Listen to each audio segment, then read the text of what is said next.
성령님을 만날 준비를 하라라는 제목으로 하나님 말씀 증거하도록 하겠습니다.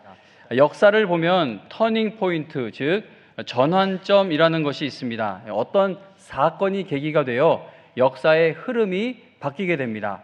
사도행전 10장에는 교회 역사의 큰 전환점이 되는 사건이 기록되어 있습니다. 하나님께 택함받은 민족이었던 유대인들은 이방인들을 아주 부정하게 여기며 이방인들과는 상종도 하지 않았습니다. 수천 년 역사에 걸쳐 이방인들을 부정하다고 생각하는 편견이 사도들에게도 있었습니다. 사도행전 10장 28절에 보면은 고넬료라는 사람을 만나게 된 베드로가 유대인으로서 이방인과 교제하며 가까이 하는 것이 위법인 줄은 너희도 알거니와 라는 말을 해줍니다. 이방인하고 유대인은 이방인하고 교제하면 그게 위법하다, 법을 어기는 일이라고 했을 만큼 이방인들을 아주 부정하게 생각했습니다. 오순절날 성령께서 강림하신 그 놀라운 체험을 했지만 아직 사도들조차도 이방인에 대한 편견이 바뀌지 않고 있었던 것입니다. 땅 끝까지 복음이 전파되고 또 온 세상에 교회가 세워져 가기 위해서는 수천 년에 걸쳐 유대인들 마음에 깊이 뿌리 내리고 있는 이방인에 대한 편견이 깨져야만 할 필요가 있었습니다. 사도행전 10장에는 이방인에 대한 견고한 편견의 벽이 허물어지고 드디어 주님이 명령하신 것처럼 땅 끝까지 이르러 복음을 전할 수 있는 역사가 시작되는 놀라운 사건이 기록되어 있습니다. 하나님의 일이 이루어질 때 보면은요, 항상 하나님께 쓰임 받는 사람들이 있습니다. 하나님이 홍해를 가르시고 이런 모든 건 다 하나님만이 하실 수 있는 일인데 하나님의 전능하신 능력이 나타나게 될 때 그 과정에는 항상 하나님이 쓰시는 사람들이 있다는 겁니다. 사도행전 10장에 보면 고넬료라고 하는 사람과 사도 베드로가 하나님께 쓰임받아 이방인을 향한 선교 사역이 시작됩니다. 자, 오늘 이 시간에는 고넬료가 어떤 일을 하였기에 성령께서 이방인에게도 임하시는 놀라운 일에 그가 크고 귀하게 쓰임받게 되었는지를 함께 살펴보면서 우리의 신앙을 점검해 보기를 원합니다. 사도행전 10장 1절과 2절을 보시면은요, 우리가 지금 사도행전 10장 말씀을 펴고 있는데 1절 2절에 보면은 가이사랴에 고넬료라는 사람이 있으니 이달리아 부대라는 군대의 백부장이라. 그가 경건하여 온 집안과 더불어 하나님을 경외하며 백성을 많이 구제하고 하나님께 항상 기도하였다라고 말씀합니다. 자, 지금 읽은 말씀을 보면은 고넬료는 로마 군대의 백부장이라는 것과 그가 하나님을 경외하는 사람이었다라는 사실을 알 수 있고 또 알 수 있는 것은 그가 백성을 많이 구제하면서 또 하나님께 항상 기도하는 하나님을 경외하는 사람이었다라는 것을 이 말씀을 통해 알게 됩니다. 자, 그런데 항상 기도했다라고 하는데 우리 교회에서 항상 기도하시는 분들, 정말 길게 기도하시는 분들, 이분들을 보면 기도의 제목들이 분명히 있습니다. 고넬료가 항상 기도했다고 하는데 고넬료의 기도 제목이 무엇이었는지는 성경에 기록되어 있지 않습니다. 그러나 하나님께서 고넬료를 찾아오셔서 그에게 주시는 말씀을 읽어보면 고넬료가 어떤 일을 간절하게 바라면서 기도하고 있었는지를 유추해 볼 수 있습니다. 4절에 보면 10장 4절에 보면 하나님께서 보내신 천사가 고넬료에게 너의 기도와 구제가 하나님 앞에 상달되어 기억하신 바가 되었다라고 하면서 베드로라고 하는 사람을 데리고 오라라고 말씀합니다. 그리고 하나님께서는 베드로에게도 찾아가셔서 환상을 보여주시면서 너를 데리러 오는 사람들이 있을 텐데 너는 그 사람들을 따라가야 한다라고 명령하십니다. 자, 그래서 베드로는 유대인들이 상종도 하지 않는 이방인의 가정을 방문하게 됩니다. 고넬료는 친척들과 가까운 친구들과 많은 사람들을 모아놓고 베드로를 기다리고 있었습니다. 자, 베드로를 만나게 된 고넬료는요, 자신이 천사를 통해 들었던 하나님의 말씀을 알려주면서 하나님께서 베드로를 초청하라고 하셨다라는 사실을 말해줍니다. 그러자 베드로는 하나님께서 자신에게 보여주신 환상의 의미를 깨닫게 되어 고넬료와 이 고넬료와 그와 함께 모여 있는 모든 이방인들에게 예수 그리스도의 복음을 전하게 됩니다. 자, 그리고 너무나 놀랍게도 베드로의 설교 말씀을 듣고 있던 고넬료와 이방인들에게 성령께서 임하시는 사건이 일어나게 됩니다. 이방인들에게도 복음을 전할 수 있는 문이 여기서 활짝 열리게 됩니다.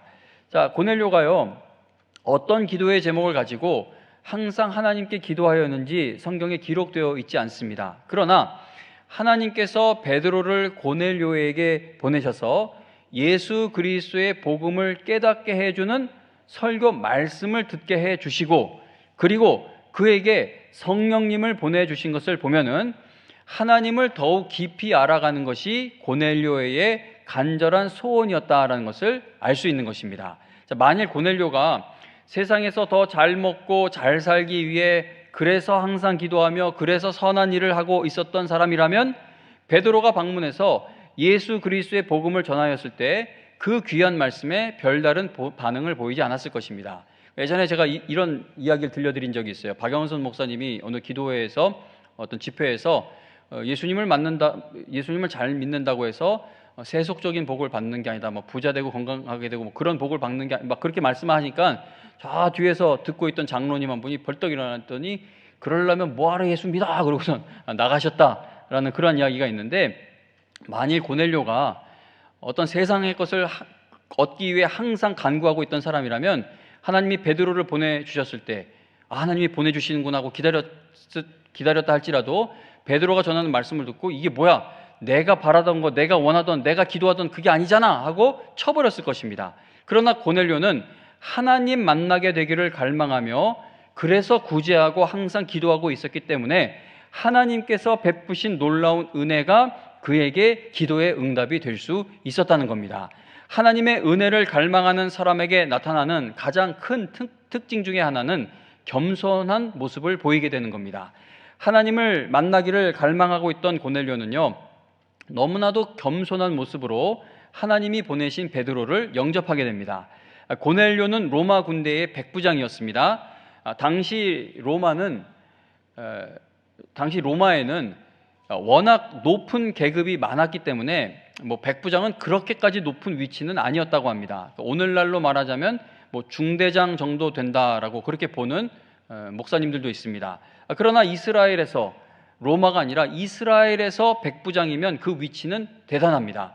이스라엘 나라에 가장 높은 계급으로 파견된 사람이, 그러니까 로마가 이스라엘에 이 가장 높은 계급을 파견할 때 그 사람이 바로 천부장입니다. 그러니까 다시 말하면 이스라엘 나라 전체를 다스리는 천부장 바로 밑에 있는 직위가 백부장이라는 것이죠. 당시 로마는 힘으로 이스라엘을 다스리고 있었습니다. 그런데도 불구하고 백부장 위치에 있는 고넬료는, 지금 이 사람의 위치가 뭡니까? 이 사람 위치에서 이스라엘을 볼 때 보잘것없는 나라죠. 로마 제국 밑에 깔려있는 나라입니다. 우리한테 힘도 쪽도 못 쓰는 그런 나라예요. 그런데 백부장 위치에 있는 고넬료는 이스라엘 사람들이 믿는 하나님을 경외하며 유대인들을 많이 구제했다라고 성경 본문은 말씀합니다. 그리고 자기 혼자 신앙생활하는 것도 어려운 일인데 고넬료는 온 집안 식구와 더불어 하나님을 경외했다라고 성경은 기록합니다. 24절에 보면은요, 고넬료는 그의 친척과 가까운 친구들을 다 모아놓고 베드로가 올 때까지 기다리고 있습니다. 그리고 드디어 베드로를 만나게 되었을 때 고넬료는 베드로의 발 앞에 엎드려 절을 합니다. 고넬료는 로마의 백부장이죠. 세상적으로 말하자면 부족한 것이 없는 사람입니다. 뭐 어떤 성경학자들은 은퇴한 백부장이었을 거다라고 보기도 하는데, 뭐 은퇴를 했던 현역에 있던 어쨌든 지금 이 사람의 위치를 보면요, 지금 이 사람이 살던 당시 그 자리에서 이 사람이 누리고 있던 걸 보면 세상적으로 말하자면 부족한 것이 없는 사람입니다. 고넬료에게는 권력도 있고 재력도 있고 인맥도 있고 명예도 있고 그리고 건강도 있었던 것으로 보여집니다. 그러나 하나님을 믿는 유대 민족은 어떠합니까? 로마의 속국이고 가난하고 힘이 없고 초라했습니다. 백부장 고넬료 입장에서 보면은 이 유대 민족 이스라엘 나라는 아주 깔보기 딱 좋은 그러한 나라인 것이죠. 고넬료의 집을 방문한 베드로의 모습은 초라했을 것입니다. 로마라는 거대한 제국의 백부장이면 화려하게 사는 사람들을 많이 만났을 것입니다. 그 자기 위치에 맞는 사람들을 만나기 마련이잖아요. 그럼 백부장이면 아주 화려하게 사는 사람들을 많이 만났을 겁니다. 그런데 고넬료는 아주 겸손한 모습으로 초라해 보이는 베드로를 영접했다는 겁니다. 왜냐하면 그는 하나님께서 주실 말씀을 마음을 다해 기다리고 있었기 때문입니다.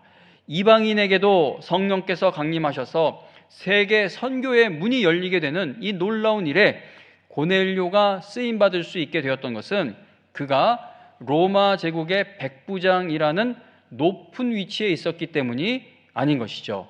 고넬료는 로마 제국의 백부장이었음에도 하나님께서 주실 은혜를 크게 기대하며 겸손한 모습으로 날마다 갈망하고 있었기 때문에 성령께서 임하시는 이 큰 은혜를 받게 되었다는 겁니다.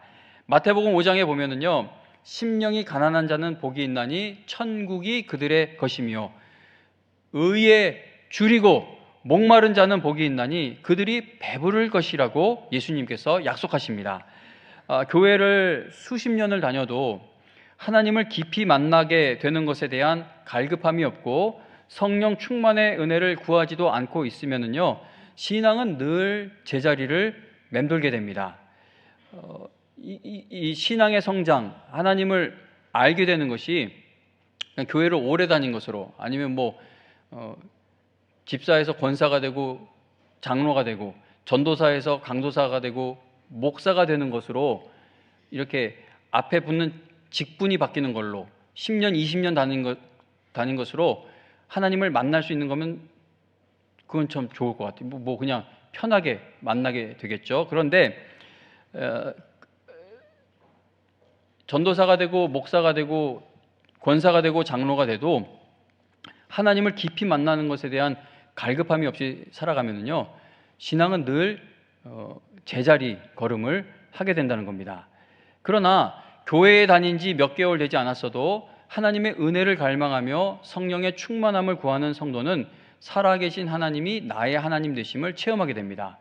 그래서 오늘 이 자리에서 설교 말씀에 크게 은혜 받고 말씀을 깨닫는 것이 목사냐 장로냐 권사냐 교회를 20년 다녔냐 30년 다녔냐 한 달 다녔냐 거기에 달려있지 않고 얼마나 하나님의 은혜를 갈망하고 있는가, 하나님의 은혜에 목말라 있는가, 거기에서 결과가 달라지게 됩니다. 마태복음 7장에 보면 구하라 그리하면 너희에게 주실 것이요 찾으라 그리하면 찾아낼 것이요 문을 두드리라 그리하면 너희에게 열릴 것이다 라고 예수님께서 약속하십니다. 예수님은 구하라 찾으라 두드리라 그러면 하나님께서 그때부터 너에게 주실 것을 준비하실 것이다 라고 말씀하지 않으십니다. 왜냐하면 우리가 구하고 찾고 두드리는 것은 하나님께서 우리에게 주시기로 이미 작정하셔서 미리 예비해 두신 것을 얻기 위한 갈망이 되기 때문입니다. 고넬료에게 성령께서 임하신 것은 하나님께서 이미 그 놀라운 은혜를 예비해 두고 계셨기 때문이죠. 이미 사도행전 초반부부터 보면은 예수님이 하늘나라로 올라가시면서 성령이 임하시면 이런저런 일들, 땅끝까지 복음이 전해지는 일들이 있을 것이다. 다 너희들 내 제자로 세상 사람들 제자로 삼고 세례를 베풀고 이런 일들이 일어날 것이다 라고 이미 하나님이 작정하신 일이죠. 그러니까 고넬료에게 성령이 임하신 것은 하나님이 이미 작정하신 놀라운 은혜, 예비해 두신 그 은혜가 있었기 때문에 가능했던 일이라는 겁니다. 성령의 열매를 한번 생각해 보세요. 나에게 성령의 열매가 없는 것이 하나님께서 아직 성령의 열매를 준비해 놓지 않으셨기 때문입니까? 그렇지 않습니다. 우리가 성령 충만함을 경험하지 못하고 있고 성령의 9가지 열매를 누리지 못하는 것은 고넬료처럼 하나님의 은혜를 날마다 갈망하지 않고 구하지 않고 있기 때문이라는 겁니다. 그런데 여기서 제가 말씀드리는 여기에서 오해하지 말아야 할 것이 하나가 있는데, 하나님을 갈망해야 하나님께서 예비해 두신 은혜를 받을 수가 있는 것이고 성령 충만도 그래야 받을 수 있다라는 것은 은혜 받는 것이 여러분에게, 나에게 달려있다라는 의미는 절대 아닙니다. 제가 지금까지 뭐 장인 장모님에게 도움받은 것을 뭐 이렇게 돈으로 환산하면 뭐 수천만 원이 넘는 것 같습니다. 이렇게 받았으면 아내를 더 잘해줘야 되는데 그렇게 뭐 잘 못해주는데도 이렇게 주세요. 뭐 사실 딸을 보고 주시는 거일 수도 있지만 명절이나 어떤 기념일에 장인 장모님 댁에 방문을 하면 자꾸 뭘 주세요. 주시는데 그래서 내가 이번엔 내가 돈을 좀 모아서 용돈을 드려야 되겠다 그래서 나름 많이 준비해서 가지고 가면 제가 드린 것보다 몇 배나 제가 더 얻어서 돌아오게 됩니다. 장인 장모님이 저를 넘치도록 챙겨주시는 것을 보면서 제가 그래, 내가 부모님을 찾아뵈었기 때문에 내가 얼마나 바쁜 거 다 미뤄두고 생신이라고 찾아뵙고 명절이라고 찾아뵈었기 때문에 이렇게 얻는 것이 당연하지라고 생각한다면 그게 정상적인 생각이겠습니까? 부모님을 찾아뵈었을 때 부모님이 나를 넘치도록 챙겨주시는 것을 그렇게 생각한다면 저는 부모의 은혜를 모르는 배은망덕한 놈이라고 불려야겠죠. 오늘 여러분들이 이 예배를 통해 너무나도 큰 은혜를 받고 성령의 충만함을 받게 되었을 때 내가 찾아왔기 때문에 내가 이걸 기도했기 때문에 내가 받을만 하기 때문에 이러한 은혜가 나에게 임했다라고 당연하다라고 생각할 수 없다는 겁니다. 우리가 하나님 앞에 나아가 찾고 구하고 두드리는 것을 얻게 되는 것은 하나님께서 이미 준비해 놓고 기다려 주셨기 때문에 가능한 일이라는 겁니다. 우리가 아무리 하나님 앞에 나아가 하나님의 말씀 깨닫게 되기를 구하고요, 성령 충만 받기를 구해도 하나님은 우리의 그 간절한 요청에 응답해 주실 의무가 없으십니다. 물론 성경에서 주시겠다고 약속하셨기 때문에 하나님은 약속을 어기실 수 없는 분인데 약속을 어기지 못하는 분이 그러겠다고 약속해 주셨기 때문에 나와 하나님의 관계가 아버지와 자녀의 관계라고 약속하셨기 때문에 하나님께서 우리에게 주셔야 할 의무가 있다고 생각할 수도 있습니다. 그러나 아브라함이나 야곱과 같은 인물들을 한번 생각해 보세요. 만일 하나님께서 아브라함 또는 야곱에게 계약 위반한 것을 따져가며 내가 너한테 분명히 이걸 약속을 했다. 너의 후손을 통해서 그렇게 하겠다고 내가 분명히 복과 은혜 퍼붓겠다고 약속을 했는데 야 한번 내가 약속한 거 우리가 계약한 거 있잖아. 우리가 약속한 거 있잖아. 그걸 지켰는지 못 지켰는지 한번 따져가며 내가 약속한 것을 이루어 주겠다라고 하셨다면 그들은 하나님께서 약속하신 복과 은혜를 받을 자격이 없어지게 된다는 겁니다. 아브라함이 자신이 편안하게 살 수 있는 모든 것을 다 뒤로 버려두고 하나님께서 가라고 하신 약속의 땅으로 간 것은 너무나 귀한 믿음이고 우리가 본받아야 하는 모습이 분명합니다. 그러나 아브라함이 그렇게 찾고 구하고 두드리는 인생과 신앙이 되었을 때 그의 인생에 결국 이삭이라는 귀한 아들이 얻어지게 된 것은 여호와 일의 하나님의 은혜라는 것입니다. 삭개오가 창피함 당할 것을 개의치 않고 나무 위로 기어 올라가는 열심이 있었기 때문에 영원한 생명을 주시는 예수님을 만나게 된 것입니까? 맹인이고 거지였던 바디메오가 지나가시는 예수님을 향해 다윗의 자손 예수여 나를 불쌍히 여기소서라고 힘을 다해 소리 질렀기 때문에 그의 눈을 뜨게 해주시는 예수님을 만나게 된 것입니까? 맞죠. 그래서 만난 건 맞습니다. 그들은 예수님 만나기를 갈망했기 때문에 그 놀라운 응답과 은혜 받은 것을 맞다라고 말할 수 있는 거예요. 삭개오가 에이 창피해서 내가 저 나무에 어떻게 기어 올라가, 그리고 여기 모여있는 이놈들 내가 세일이라고 나 무시하고 내가 옆에 가면은 비웃을 텐데 나무에까지 기어 올라가 어떻게 올라가, 그냥 갈래 그러고 가버렸다면 예수님 만났겠습니까? 바디메오가 예수님이 지나가는데 난 보이지도 않고 뭐 사람들이 날 도와줄 것 같지도 않고 지나가시나 보다 그리고 가만히 있었다면 그가 눈을 뜨게 되는 은혜를 입을 수 있었겠습니까? 분명히 이 사람들은 예수님 만나기를 갈망했기 때문에 놀라운 은혜를 받았다는 겁니다. 자, 그러나 이들이 내가 그래서 이 은혜 받았다라고 자랑할 수 없는 것은 예수님이 그들을 먼저 찾아가 주지 않으셨다면 그들의 구하고 찾고 두드리는 것이 아무 소용이 없기 때문입니다. 그러므로 우리는 고넬료의 훌륭한 신앙의 모습을 크게 칭찬하면서도 그에게 성령께서 임재하신 것, 그가 이 귀한 일에 쓰임받게 된 것은 오직 하나님의 은혜입니다라고 고백할 수밖에 없다는 것이죠. 성도님 여러분, 우리가 하나님께서 성경 말씀을 통해 약속하고 계시는 그 많은 복과 은혜를 누리는 능력 있는 믿음의 삶을 살지 못하는 것은 하나님께서 우리에게 복과 은혜를 주실 마음이 없기 때문이 아니라는 겁니다. 여기 100명의 사람이 모여 있다면 100명 중 한 명도 빠뜨리지 않고 하나님은 동일하게 여러분들에게 큰 은혜와 응답 주시기를 바라고 계시고 여러분들을 만나 주시기를 기다리고 있다는 겁니다. 예를 들어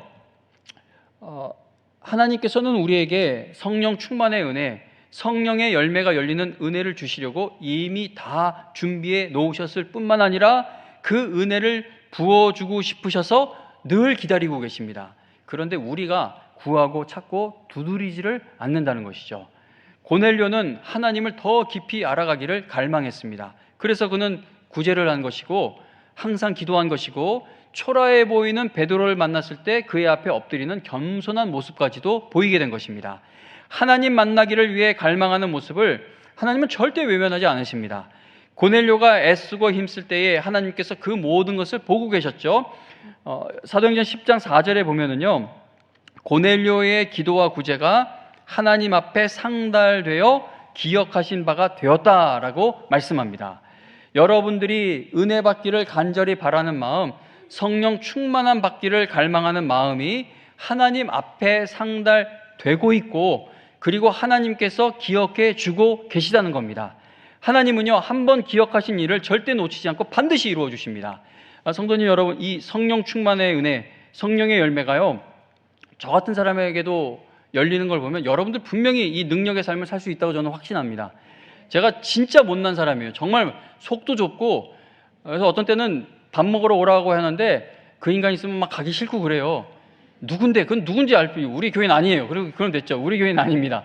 아니, 이건 진짜 웃으면서 하는 얘기가 아니라, 웃자고 하는 얘기가 아니라 싫어요. 가면 또 속 뒤집어 놓는 얘기 할 거고 기분 나쁘게 만들 거고 싫습니다.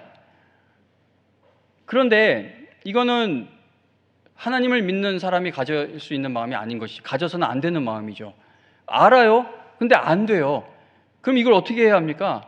이 악물고 가서 만나면요, 한 두어 번은 꾹 참아도 세 번째 폭발해. 더 오히려 그냥 한 번 만날 때마다 폭발하는 게 낫지, 악으로 깡으로 버티면 나중에 그거 더 걷잡을 수 없게 묵혀뒀던, 벼르고 있던 게 터지면 그건 더 심각해집니다. 그런데 하나님, 이거는 하나님이 주신 마음이 아닙니다. 내가 이렇게 살라고 나를 구원해 주신 것이 아님을 아는데 내 마음이 다스려지질 않습니다.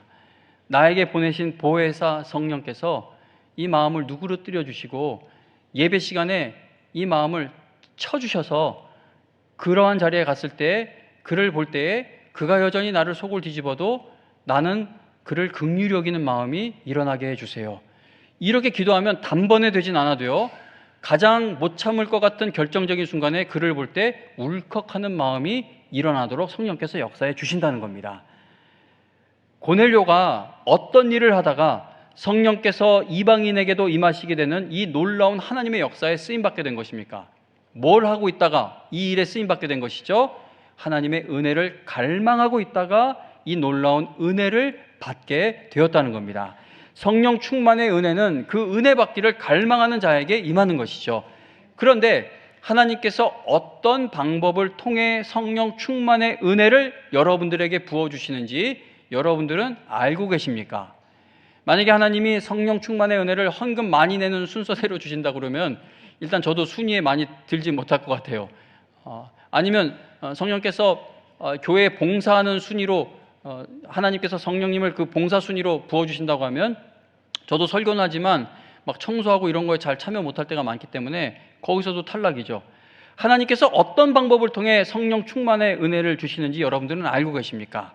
사도행전 10장 44절 말씀, 10장 말씀 펴고 있죠.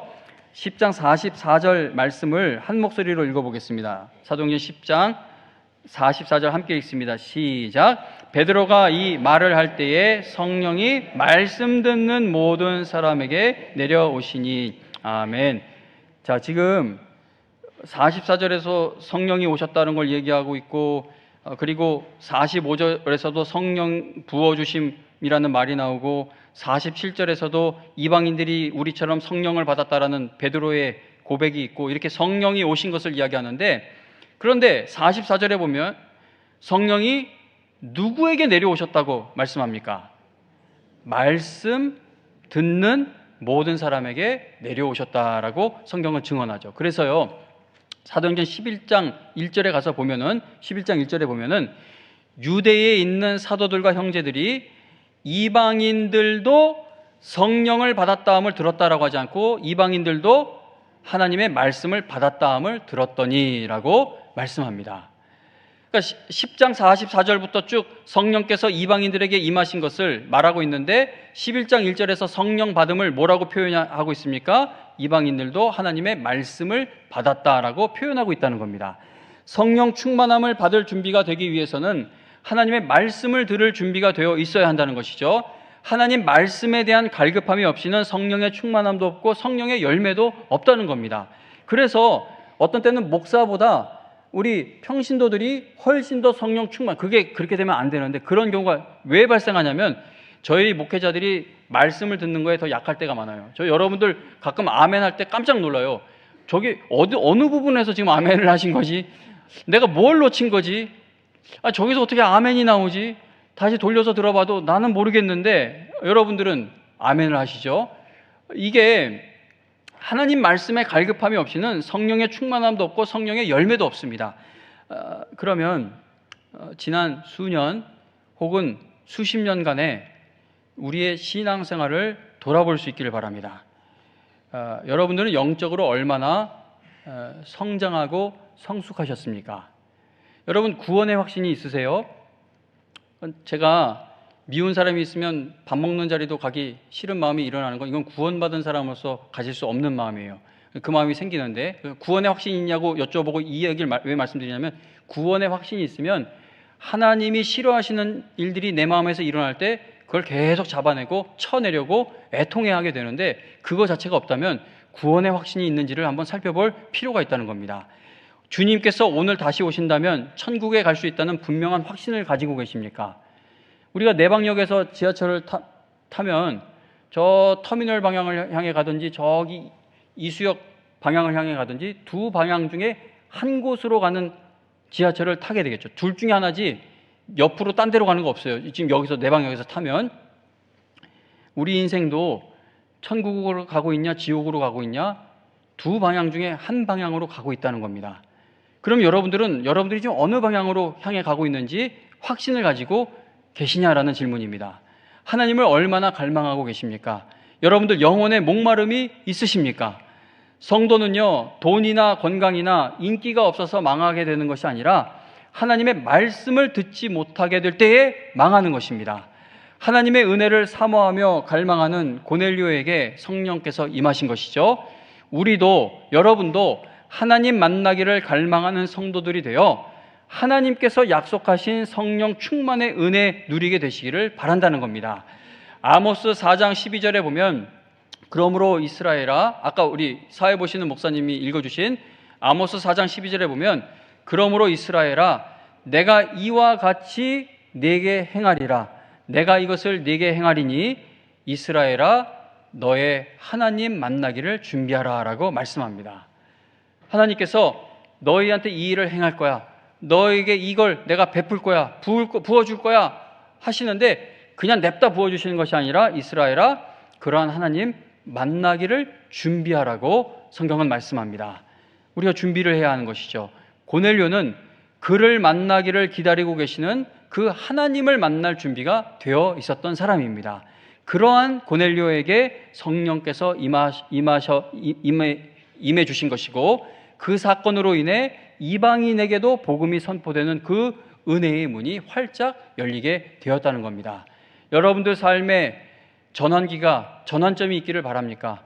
뭐 늙었는데 뭐가 오겠어요? 그게 아니 성령께서 보혜사 성령께서 역사해 주시면 80이 되든 90이 되든 하나님이 일으키시는 일들이 우리 삶에서 펼쳐질 수 있다는 겁니다.